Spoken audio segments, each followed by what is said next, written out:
આ તરફ તાપીમાં પણ ભારે વરસાદના કારણે નદી કિનારાના ગામોમાં વિકટ સ્થિતિ સર્જાઈ છે।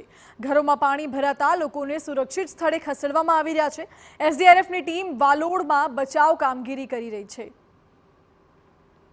નદી કિનારાના ગામોમાં પાણી ભરાવાના કારણે લોકોનું સ્થળાંતર કરવાની ફરજ પડી છે। એસડીઆરએફની ટીમ દ્વારા લોકોનું રેસ્ક્યુ કરવામાં આવી રહ્યું છે। વાલોડમાંથી લોકોને બચાવવામાં આવી રહ્યા છે અને હાલ તો લોકોને વાલોડમાંથી કાઢીને સુરક્ષિત જગ્યાએ ખસેડવામાં આવી રહ્યા છે। એસડીઆરએફની ટીમના રેસ્ક્યુ ઓપરેશનના દ્રશ્યો આપ જુઓ।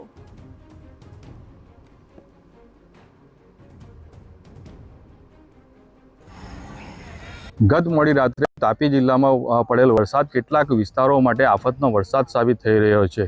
આવી જ પરિસ્થિતિ વ્યારા અને વાલોડ તાલુકામાંથી પસાર થતી ઝાખરી નદીની આસપાસના ગામોની છે।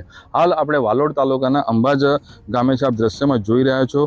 જે ઝાખરી નદીની આસપાસના જે ઘરો છે તેમાં પાણી ભરાઈ ચૂક્યા હતા, હાલ પાણી ઓસરી ચૂક્યા છે, પરંતુ અહીં ફસાયેલા લોકોને હાલ એસડીઆરએફ અને વ્યારા ફાયર વિભાગ દ્વારા સુરક્ષિત સ્થળે ખસેડવાની કામગીરી ચાલી રહી છે। લગભગ 15 થી 20 જેટલા મકાનોમાં લોકો ફસાયા હતા, તેમને સુરક્ષિત સ્થળે ખસેડવાની કામગીરી ચાલી રહી છે, પરંતુ ચોક્કસ પ્રમાણે આ જે પૂરની પરિસ્થિતિ સર્જાઈ હતી તેમાં જે નદીમાં લોકોની ઘરવખરી તણાઈ ગઈ છે।